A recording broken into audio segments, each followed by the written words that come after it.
Сәлем барлықтарыңызға, менің атым Ұлжан. Менің каналыма қош келдіңіздер, және менің каналыма міндетті түрде жазылыңыздар. Менің каналымда пайдалы ақпараттар көп болады, және менімен бірге көп нәрсені үйрене аласыздар. Алдыңғы видеода мынандай корзинка тоқыған болатынбыз. Кішігірім, енді осының үстіне крышка тоқығым келіп тұр. Сол крышканы тоқу үшін корзинканың размеріне қараймыз. Мына жерде 1, 2, 3 қатар тоқылған. Крышка үлкен болу керек төбесінен жауып тұру үшін, сәйкесінше 4 қатар қылып тоқимыз.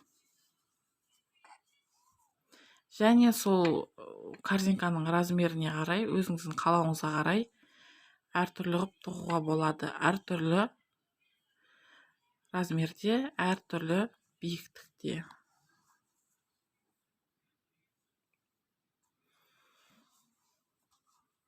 Дәл осындай размермен осындайға тоқығым келген. Енді осыған крышка тоқимыз. Және осындай кішкентай кішкентай корзинкалардың ішіне еще ватные диски салып қойса болады, екеуі қылып пар қылып. Ал енді бастаймыз. Ең бірінші дөңгелек басталған кезде, круг тоқып басталған кезде кольцо агуруми дегенмен бастаймыз. Ол өте ыңғайлы. Тоқыған кезде размер кішірейтуге болады. Дәл сол кольцо агурумиді мен жеке видео қылып түсірдім. Каналыма кіріп таныса аласыздар. Қазірде көрсетем, бірақ тез болады. Бірақ жаңағы алдыңғы видеомды көрсеңіздер, сол жерде анық тек осы кольцо туралы айтылған. Ал енді бастаймыз.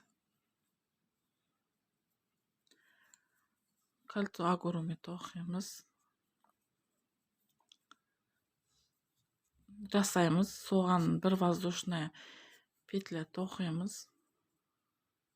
Айтпақшы, меніңдегі жіп трикотажный жіп және 9 мм крючок. Мына жерге бір воздушная петля тоқыдық. Енді бізге бұл воздушная петляны қосып санамағанда 6 столбик без накида керек. 1,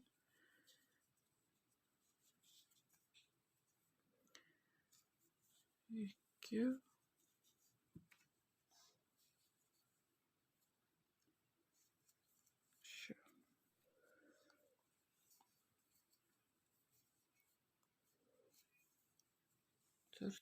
4,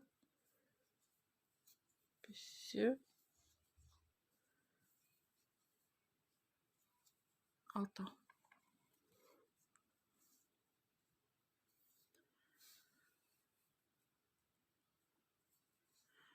Кольцоны тартамыз, бірақ қатты тартпаймыз. Ортасында сәл тесік қалдырамыз. Өйткені қазір қатты тартқан кезде тырысып қалады да, келесі қатарды тоқыған қиын болады. Өйткені біз V-образный узор тоқимыз сол үшін.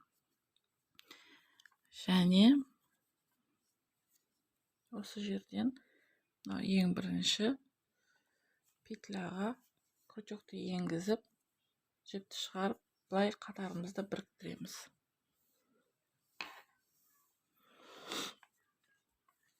Және бірінші қатар бітті. Екінші қатар бастау үшін бір воздушная петля тоқимыз. Крючок тоқыған кезде біз алдыңғысымен былай енгізіп тоқушы едік қой. Былай.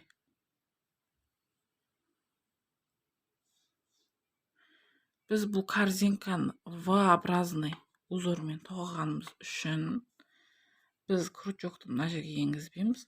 Соның жанындағы мына жерге енгіземіз. V-образный птичка сияқты былай. Соның ішіне енгіземіз.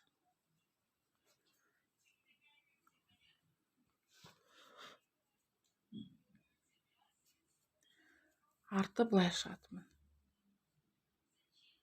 Біреу, екеу.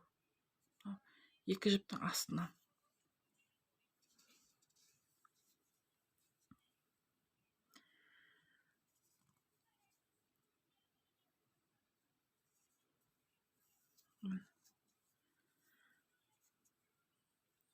Алдын біз мынаның үстіне, петляның үстіне тоқушы едік қой.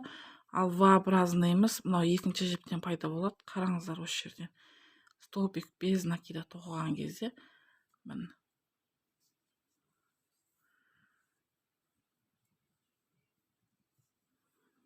тоқылды ғой. Сол кезде мынау В сияқты да, ағылшынша В, птичка. Сол кезде келесі қатарды тоқыған кезде біз осы жерге салып жатырық қой. Сонда мынау бірінші қатардың мына жеріне міне шеңбер тоқудың заңдылығына байланысты бірінші қатарда 6 тоқылды, және екінші қатарда әр тоқылған петляның үстіне 2 столбиктен тоқимыз. Сол кезде екінші қатарда 12 столбик без накида тоқылады.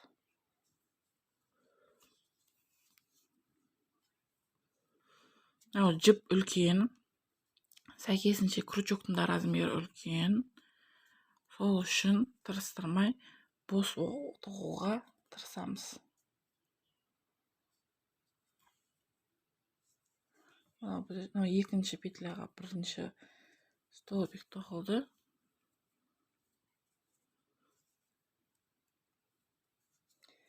Мына жерден екінші тоқылды. Біреу, екеу. Мынау қатардың барлығын осылай тоқып шығамыз.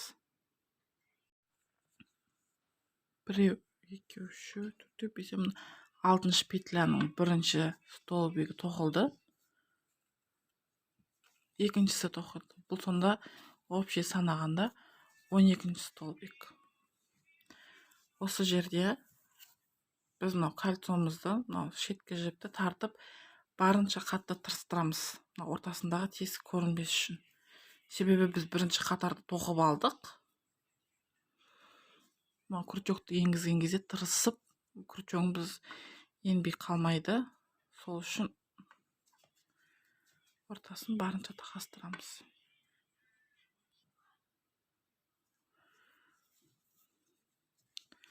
Екінші қатар бітті.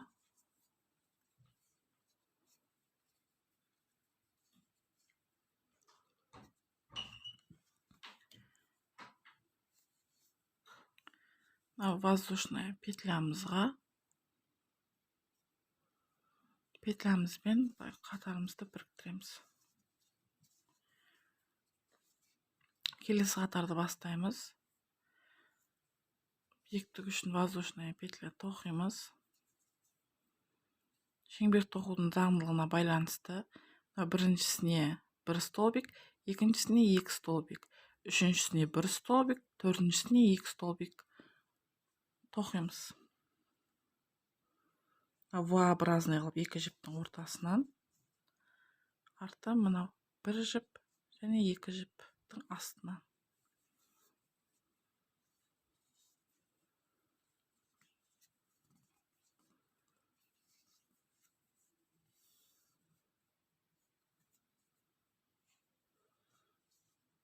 Бірінші столбикке 1 столбик.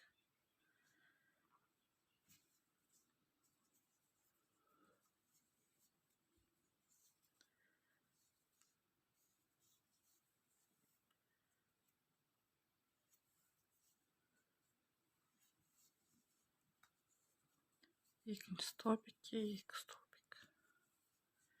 Осылай осы кругтың бәрін тоқып шығамыз. Үшінші қатардың соңғы жерін тоқып жатырық. Соңғы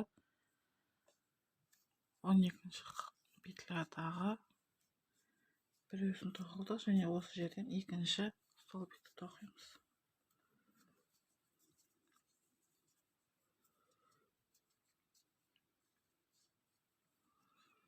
Және алдыңғы ең бастапқыда тоқылған воздушная петляға крючогымызды іліп алып біріктіреміз. Жаңа қатар 1, 2, 3 тоқылды. Төртінші қатар тоқимыз. Төртінші қатардың бір воздушная петлясын тоқыдық. Мынау V-образный мына жерге крючокты енгіземіз. Бірінші петляға біреу тоқимыз, 1 столбик мұны. Екінші петляға бір столбик, үшіншісіне біреу, үшіншісіне және үшіншісіне екеу. Барлығымыз білетіндей, круг тоқылудың заңдылығы: біріншісіне біреу, екіншісіне біреу, үшіншісіне біреу, және осыдан кейін төртіншісіне біреу, бесіншісіне біреу, алтыншысына екеу. Сонда барлығы осы қатарда 24 столбик без накида тоқылады. Мынау үшеу тоқылды, мына жерде екеу тоқылды, мына жерде біреу, үшіншісінде 2 столбик без накида тоқылады. Біреу, екеу.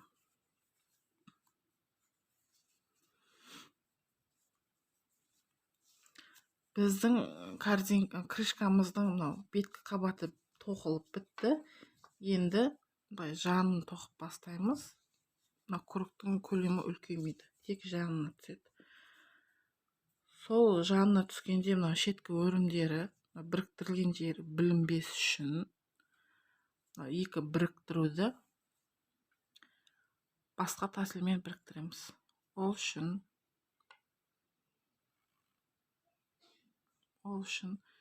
крючокты шығарамыз. Мынау алдыңғы төртінші қатарда тоқып бастағандағы воздушная петля. Осыған астынан кіргіземіз крючокты. Жіпті іліп аламыз, мына жаққа шығарамыз. Және крючокты шығарамыз. Мына жерден жаңағы мынау петлямыз шыққан жер, осы екі косичканың ортасына кіргіземіз. Жұмыс жібін крючокқа іліп аламыз. Және осы крючокқа алдын шығарған екінші жіпті ілеміз. Және осы жерден екі жіптен бір жіпті шығарамыз. Сол кезде өрім мына жері бірде болып тоқылады.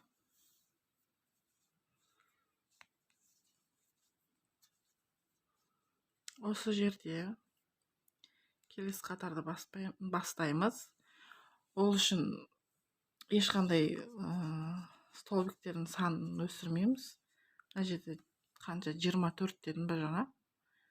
24 столбикке, 24 петляға 24 столбик без накида тоқимыз. Тек айырмашылығы мынау төбе жағын бастағанмен жанын бастағандағы айырмашылығы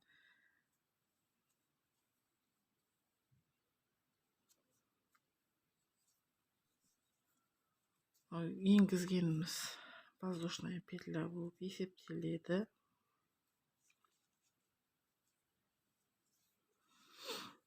Алдын мына жер V-образный мына жерден тоқыдық қой. Енді мына жерден тоқимыз. Мынау екі өрімнің ортасынан кіргіземіз. Және артындағы мынау тұрған екінші жіп тұр ғой. Соның астына кіргіземіз.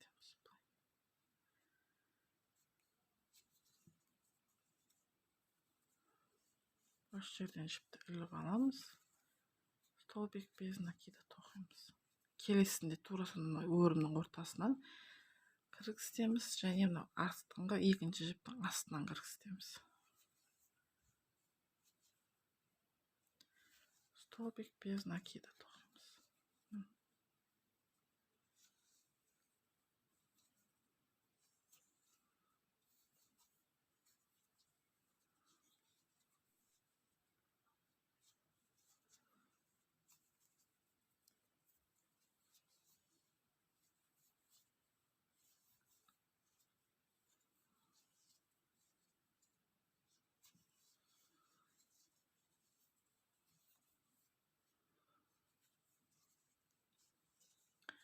Барлық петляны осы қатардың соңына дейін осылай тоқып шығамыз. Тоқып жатқан қатарымыздың соңына келдік.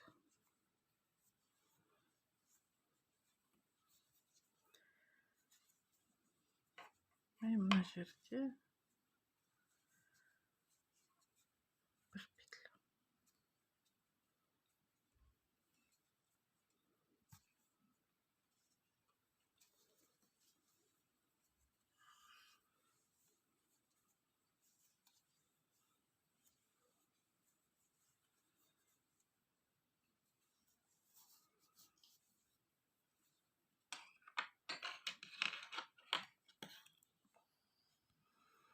Жібімізді кесеміз.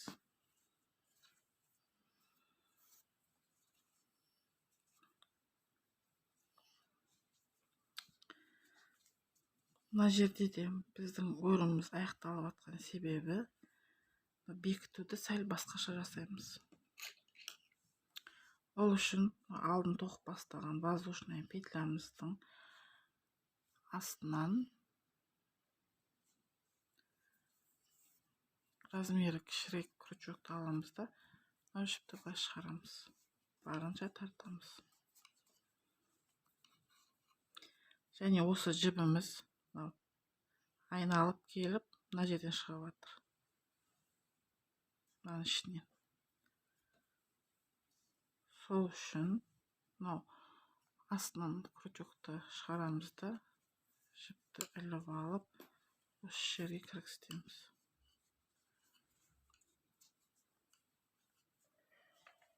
Сонда мына бекітілді мына жер. Басқа өрімдерден еш айырмашылығы жоқ. Бекітілгені білінбей қалды. Жіп былай астынан шықты.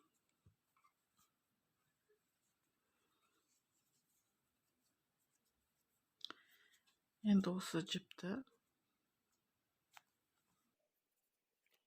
бірнеше жерден өткізіп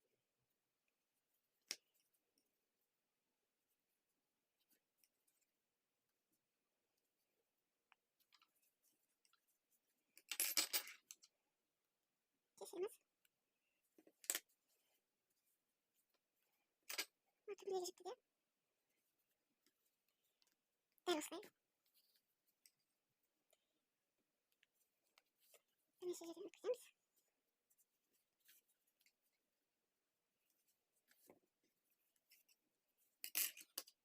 Кесіп тастаймыз.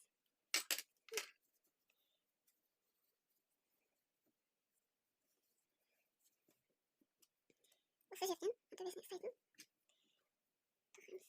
Ол үшін артқан жібімізді аламыз. Мына жерін былай байлаймыз.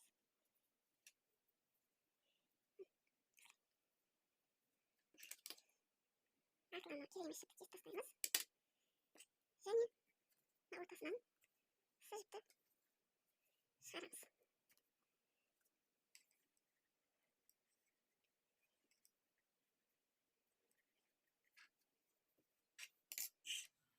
Бүгінгі видеода алдын тоқыған картинкамыздың үстіне осындай қақпақ тоқып үйрендік.